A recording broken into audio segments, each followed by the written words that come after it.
I investigated a Halloween story of my grandfather's. It was a mistake. Written by Rick the Intern. My grandfather used to tell us a Halloween story when we were children. Every Halloween, we would ask him to tell it, and it became part of our family tradition for him to relate variations on that same story every year. Some of us, even the children, would try to follow his story with attempts of our own. Sometimes on other topics, other times based on his. It was basically the same story each time, though he'd add in some new details and leave others out, or use different metaphors. I remember some of us children talking about the nightmares that the story gave us. There was an ongoing debate among our parents about whether it would be a bad influence on us. There was one Halloween when he almost didn't tell it.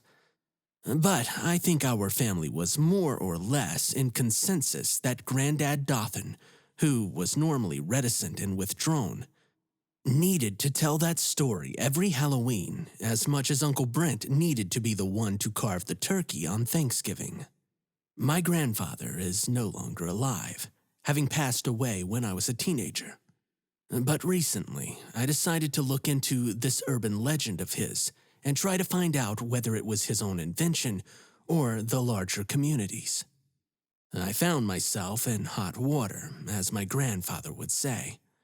Before I get into what happened to me, I'll do a quick retelling of my grandfather's Halloween story, as much as I can recall and as close as I can get to the kind of language that he would have used. This is how he would tell it. Y'all know the tradition of Halloween goes back to the ancients, to a time when the Celts used to dress up as animals and some such to scare away the spirits. We're talking about thousands of years ago. Since then, and probably long before, it's said that around the same time every year, the walls between this world and the others get thinner, allowing some very bad things to get into our world. Set that aside for a moment. Folks are always seeking after thrills. Young folks and old, especially the young. Take skydiving, for example. That's a thing people like to do for thrills nowadays. If you got yourself a parachute and you got somebody with you, that's okay. But if you intentionally take away the parachute, then you're an ignoramus without a parachute. People like to scare themselves around Halloween, and some make the mistake of taking away the parachute, so to speak. When it's at its worst, it's like they've got some kind of death wish. There was this guy I knew when I was young by the name of Caleb. Now, Caleb was around 14 at the time, but he always liked to act like he was older in the wrong kind of ways. Carried around a big old pocket knife that he liked to flaunt, and, against our warnings, would do things like steal from a half-blind owner of a gas station and throw firecrackers at the house of the old curmudgeon, Miss Heathrow. He was one step away from being a bully. He probably would have been if not for the influence of friends like myself. Yeah, I'd call him a good friend, though he made us all nervous. He was the kind of boy that would have gotten shipped off to military school if his family could have afforded it. Ahead of one Halloween, me and my friends got our hands on this book from the library about Halloween's origins. There was some basic historical stuff in there, like how the traditions changed when they spread out from the Celts.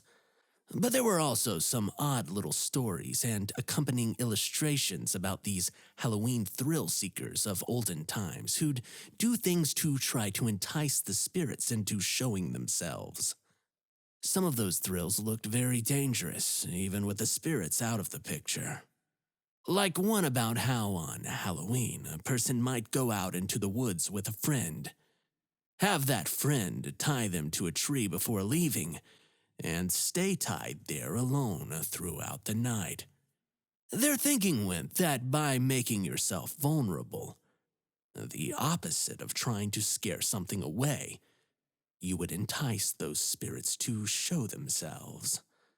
Those idiots obviously cared more about seeing them bad things than they did their own safety. Even without the threat of spirits, you've got all manner of animals who could maul you, or worse if you spent the night in the woods tied to a tree. We should have never let Caleb read about that. He decided that he would have one of us tie him to a tree that Halloween night. And we all, of course, said no. But he got Steve Hurst apart from us, and that night, while we were getting ready to go on a hayride, Steve later said that Caleb had been waving around that knife of his and surely had gotten into his parents' liquor cabinet because his breath reeked of alcohol.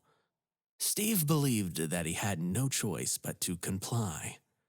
We all figured that Caleb was in a particularly foul mood that night, having been rejected by his crush earlier that day about the Halloween dance. Anyway, Caleb and Steve went deep out into the woods. The moon and most of the stars were sunk behind some clouds, and they only had Caleb's lighter to see by. Steve said it had been quiet out there, as if the animals themselves were lying low. Caleb picked out a tree, and Steve tied him to the trunk with some old anchor rope. "Tell me the words from the book," Caleb said. The book he was talking about wasn't the one about the origins of Halloween, but was another one about ancient rituals. I don't know how Caleb got a hold of such a book, because I don't think it would have been one from the library or that he would have owned it himself. Steve told us that it was like an old journal, all handwritten and everything. Steve told him the words of the incantation, which were in another language translated to the alphabet that we know. And Caleb said them again and again and again. Caleb only broke it up to tell Steve, "You have to leave for this to work. I gotta be alone. Come back tomorrow at dawn and don't be late." After saying that, Caleb went back to his chanting. The next day, Steve came back and there was a skeleton tied to the tree, picked clean to the bone. At first, Steve was almost sure that it was a prank. But he told his parents and the rest of us, and soon enough the sheriff and other authorities were there in the woods in the cold, bright light of a November 1st day. It was a human skeleton tied to that tree. The animals must have been extra hungry that night, we thought. But it was found by the authorities that Caleb's bones had these strange markings on them, a series of horizontal and vertical lines, like some kind of language or counting system. And they'd been etched by something sharper and more precise than the teeth or claws of animals. For a while, there was a murder investigation, and me and my friends were questioned at length. That journal with its incantations had disappeared as sure as Caleb's soul had departed from this earth. Whatever happened to Caleb, whether by animals or something else, when y'all go out this Halloween night, be safe.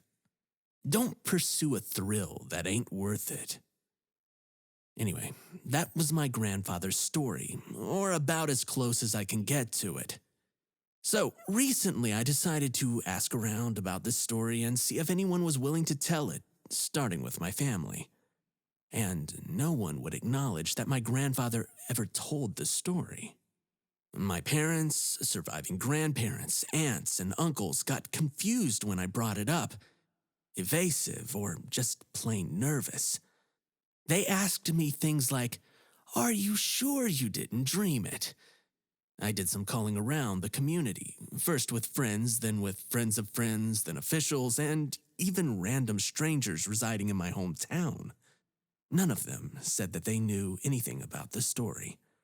Although I did get a few that just hung up on me as soon as I'd ask about it and wouldn't even answer my calls after that. My grandfather told that story, I'm sure of it, year after year, until he was hospitalized. I must have been about 13 or 14 at the time, until he couldn't come to our Halloween gatherings anymore. When I called my sister and cousins about it, they remembered Granddad Dothan telling a story or two, but they couldn't recall the details. They mainly just remembered all of us sharing stories together on Halloween before we went trick-or-treating. So, when I visited my hometown in person, I went to the only public library there and I talked with the librarians about the story. By and by, I was directed to the newspaper clippings from around the time of my grandfather's childhood.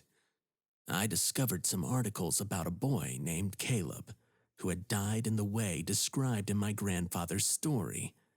I had been unable to find anything on the internet about this, but then again, it did happen many years ago in a very small town.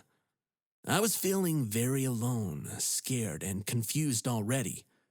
But when I got back from the trip to my hometown, I found a worn, leather journal lying on my bed. I opened it up to some passages about rituals and incantations. There were some renderings from a strange language. Strangest of all, though, was that it was all in my handwriting.